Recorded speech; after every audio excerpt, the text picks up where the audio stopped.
discussion on environmental laws in mountain states and in particular in urban centers, and here we will be centering on Dimapur. For the past few days we began this series. This is the third, and it is a series that has been sponsored by the Nagaland page. This afternoon we are privileged to have amidst us Dr. Moatoshi of the Eden Medical Center, Mr. Ahoto Yaptomi, Chairman, Livingstone Foundation School, High School, Mr. Vishal Kumar, who is a student from Don Bosco, and Mr. Kilem Jamir, who is the Assistant Commissioner of Police. Thank you all for joining us in this panel discussion. The use of environmental laws is something that we find very often violated and flouted in our state. And I was wondering if, to start with you, Dr. Moatoshi, this is something which has been of great concern to citizens here, is the biomedical waste. What's the story with the biomedical waste? Thank you for the time. See, biomedical waste is the waste that is generated from the hospital or clinic, or anyone that deals with healthcare. It could be even research that is related to healthcare. Now, biomedical waste is divided into two categories. One is the liquid waste and one is the solid waste. The liquid waste is treated by a special way called ETP. It's called Effluent Treatment Plant. It's basically a device that basically treats all the liquid waste, like the chemicals that come out from the laboratory of the hospital, or blood from the blood bank, urine, stool, all these things. So these are treated by the plant, and they are the treated liquid waste will go into the commercial waste. But the thing is, if we don't treat this, so just imagine the water we are consuming, the fish we are consuming, because after all we are catching fish from the rivers, so this will all get polluted. So it's mandatory for hospitals to have a ETP. Now for the solid waste as such, according to the Biomedical Waste 2016 rule, all hospital solid waste has to be treated with an incinerator. And the incinerator also, it's not the usual that the small incinerators that we see for domestic use. They are huge. The degrees is up to, the temperature is up to more than 1,200 degrees. So only if we treat the solid waste up to that degree, then it will become non-infectious, non-hazardous. Otherwise, we will all get all sorts of diseases. So you've given us a very dreary background of what is required really to manage this waste. So in a city like Dimapur, where there is almost 4 lakh population, you're not only treating patients from Dimapur. Dimapur is becoming a hub for neighboring towns from Difu, Kolagat, Bokajan, and so on. So many people come here. What actually is happening with hospitals? There are over a dozen hospitals and nursing homes here. Where is all this waste going? We understand that Eden Medical Center has an MOU with the Dimapur Municipal Council to take care of your waste. But the Biomedical Waste Act states that medical waste and municipal waste cannot be disposed of together. So how exactly is your position at the Eden Medical Center? We're just using Eden Medical Center as an example. I'm sure there are, this is a problem common to all hospitals in Dimapur. Yes, there are approximately 28 hospitals and clinics in Dimapur. So you can imagine the quantum of solid waste that is generated. So I have a feeling all the hospitals have an MOU with the DMC. Now, the disposing of biomedical waste, the solid waste, is practically not possible by the hospital alone. So that is why we have contacted the DMC, and the DMC has agreed to take the hospital waste and they will dispose it. Unfortunately, DMC also I believe they mix the biomedical waste, solid biomedical waste with the commercial waste, which you rightly indicated, it is not supposed to be done like that. Now, last year, we had a meeting with the Central Pollution Control Board, State Pollution Control Board, and all the managing directors, not all, I think some of them, and those who were in charge of the biomedical waste in different hospitals. And we had a meeting last year, and it was decided that DMC will prepare EPR and acquire, through the help of fund from the NEC, acquire an incinerator for the biomedical waste disposal. So, as of now, I'm sorry to say that the hospital waste, solid waste is dumped in the same way as commercial waste. And it's very unfortunate that, we could be, getting all sorts of diseases. But then, right now there is no other way unless the DMC gets this incinerator, which I hope they will get it soon, because that was what they said they will get. I hope they get it soon so that this can be avoided in the future. But right now, unfortunately, it's being disposed of. And along with the commercial waste. This is quite a nightmare scenario. This is just one part of the environmental, hazardous environment that we expose ourselves to. We'll come back to the issue of the incinerator and the effluent treatment plant. But Mr. Yapuri, in schools, in the Livingstone School Foundation, what is the education system geared towards? As children, we knew that environment, keeping your surroundings clean, was very drilled into one's brain when one was going to school. Then, what is the situation like? Is it a priority in the education system today? Good evening, everybody. Yeah, thank you, ma'am, for the question. And then just want to let you know that regarding when private school is concerned, very little limelight has been shown in many aspects when we think about the government funding anything. The private school at large has been trying to limp with its own resources and also trying to do its best. Besides the syllabus, syllabi, and academic performance, they also go down with a lot of social responsibilities. And I guess the society, as educationists, I think most of the schools are doing very good as imparting Swachh Bharat and so on. And it depends on the school, like how disciplined they are actually. So disciplining of a kid is the priority, of course, besides the academics. But it depends on how we inculcate the children and to bring up a healthy and very clean environment. And what we notice most with most education institutions, I think Vishal, if you'll correct me if I'm wrong, but most of the times schools are very active and they involve their students when it comes to Wildlife Week or World Environment Day, and then all of a sudden this activity seems to stop.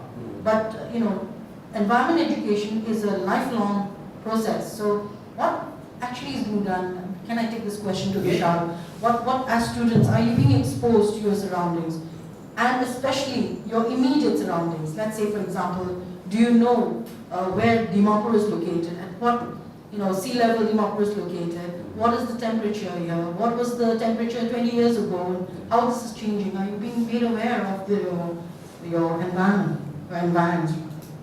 Yeah, of course. We go through so many programs and we collaborate sometimes with NSS and Nehru Yuva Kendra. They, with us, we organize programs in our school regarding environmental pollutions, and we recently had one program regarding plastic pollution. But these programs are just temporary for all of us. What as a student I feel is that we just look for temporary changes and not permanent changes. Let me just take an example of social work in our society. We clean up our society, but we clean up this one day, right? And in the next 2 to 3 days, it has been littered again.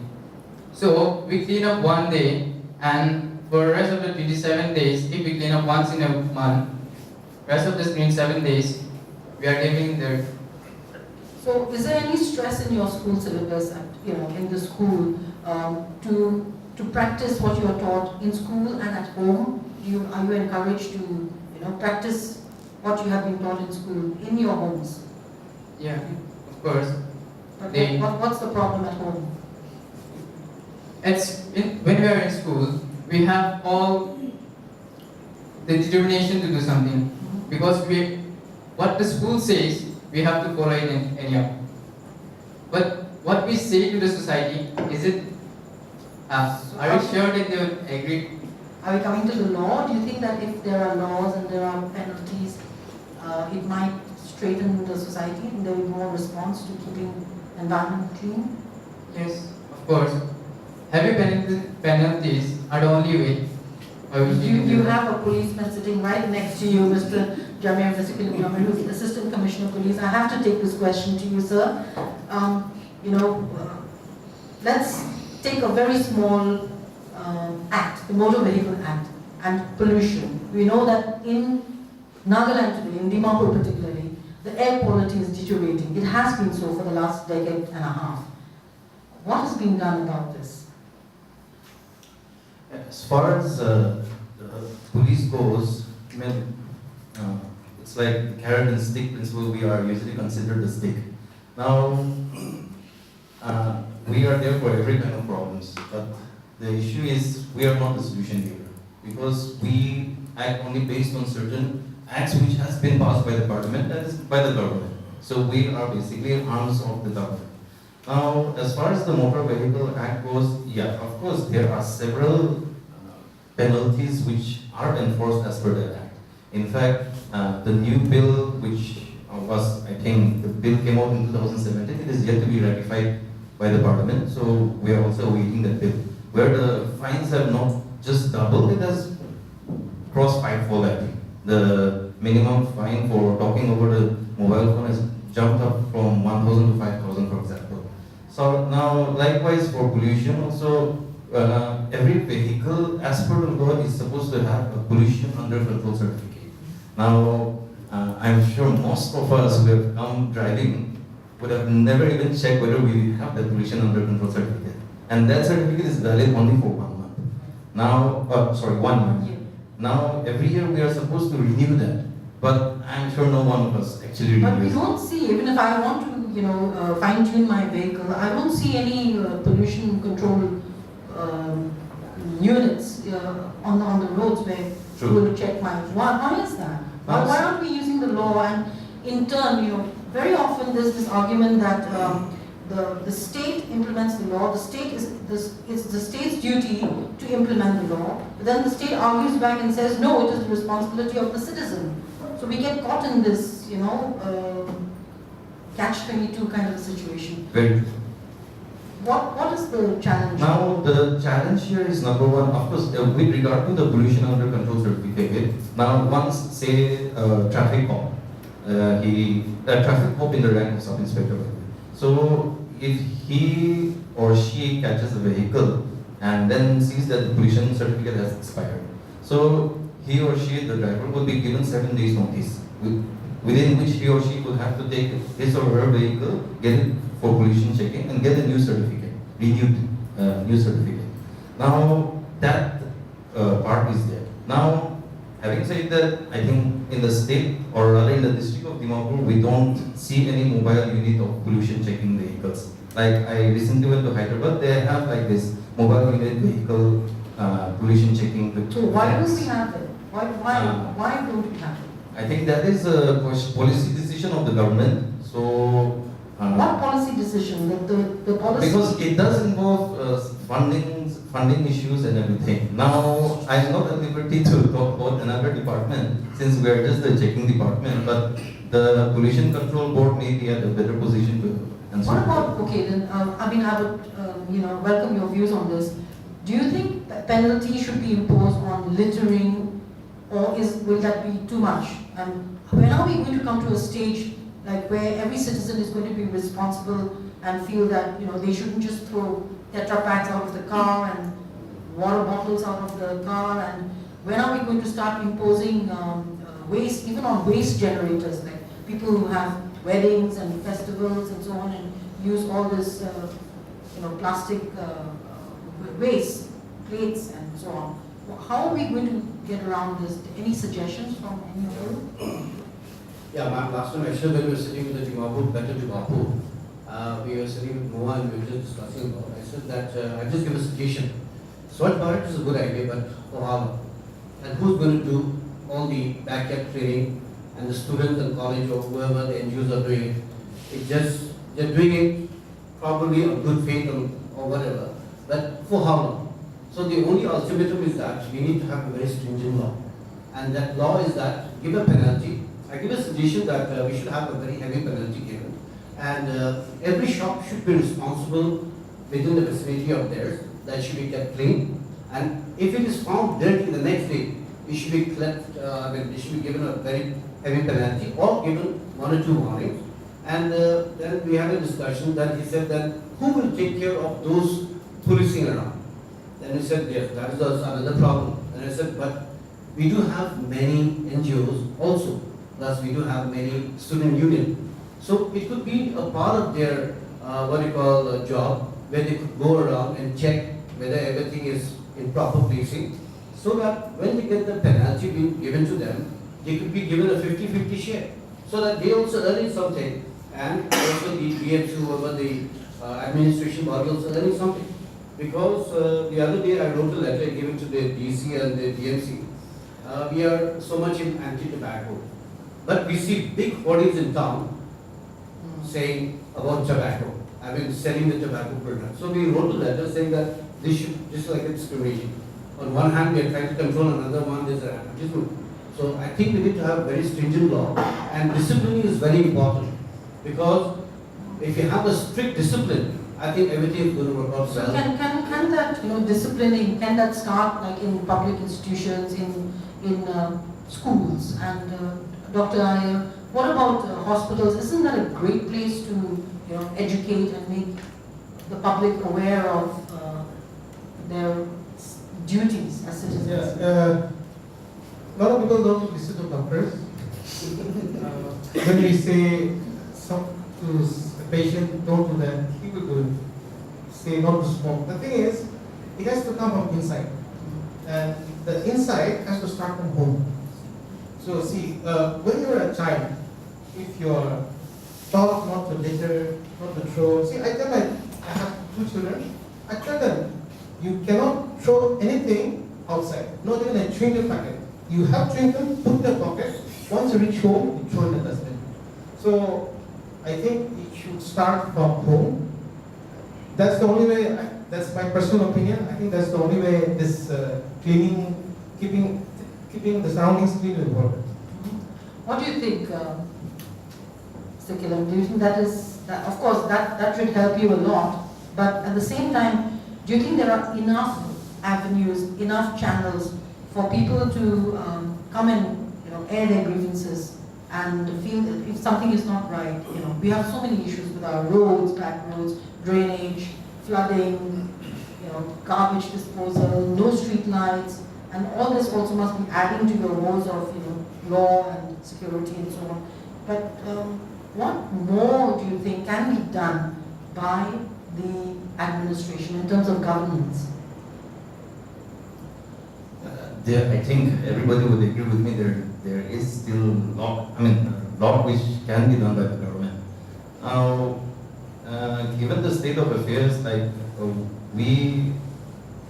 a saying: the public gets the police it deserves. Number one. Now, Dr. Moa was saying, I think internalization of values is very important, and I think all this Swachh Bharat and everything, it's good. On the surface, it's very good. But how far is it internalizing those values of being clean, the cleanliness, the value of being clean within yourself, in your surroundings and in your social life? That is very important. Now, as a police department, it is very difficult for us to actually keep a check on whether somebody is littering or we fine someone, because like it or not, I think it's our police department who is the first person who will chew pan and then spit it right by the roadside. So those are the issues which are at hand. But like I agree with Dr. Mua, I think the internalization of those values has to be inculcated first. Right, so do you all agree that Better Dimapur is a campaign that is a long time, an idea that was a long time coming and it's finally here? Do you think educational institutions, students can partner with Better Dimapur and more schools should come into their ambit and sort of take it forward? Do you think that is something that can be proposed or has already been proposed? See, ma'am, actually, the entire about the responsibility, I would say that when you're looking at by and large the society, it all boils down to the school. And the 6 hours of their time with us, we cannot change everything. The majority of the hours they are with some other, I mean, their parents or their household, whatever. But we have to understand one thing is that, like, 6 hours, we are going to discipline them in the Swachh Bharat, or are we going to discipline them in the academics and so on, many other also activities are there. So actually, it has to start from the state policy. If at all we are in Singapore, nobody will dare to throw even a wrapper or spit for the instance. So why don't we have a very strict rules? I think it is no point teaching, I mean, in the school, do's and don'ts. That everybody does. Even in the house, everybody does that. But practically 90% will do that. To have a good habit, to have whatever etiquette and everything. But if there is no strict rule, I guess we are lacking in that. Nagaland needs a very strict rule. Be it traffic, be it pollution, be it discipline, or be it littering. We need a very iron rule, I would say that. Then only we are going to change. Otherwise, it's not going to change. Or it's not going to improve. Vishal, do you agree that is rules everywhere, even in school, outside, public spaces, we need rules? Do you find dustbins on the on the roads where you want to dispose of, say, a wrapper? Is that easy to spot? First of all, I don't support having a dustbin near the roadside areas because in this river belt colony, every day tractor comes and they collect the waste and they go. I think everyone is aware of this, and they are the most cleanest colony in Dimapur. So if all the colonies starts doing the same, then every colony would be clean. And if we talk about pollution, India and China, they are not our real enemies. Our real enemies are our environmental pollutions. And if before we used to fight for lands, right? And today if we fight, we'll fight for water. Right, thank you for that stark reminder, which is very true. And I wish we had more time to continue this discussion. We've just only begun, and we look forward, and especially Nagaland page looks forward to complementing the campaign on Better Dimapur with the Dimapur Municipal Council. So I thank you for your time, and yes, we shall end with your wise words that we should look for clean water always and do everything that can sustain water, which is water is life, right? After all. Thank you. Thank you.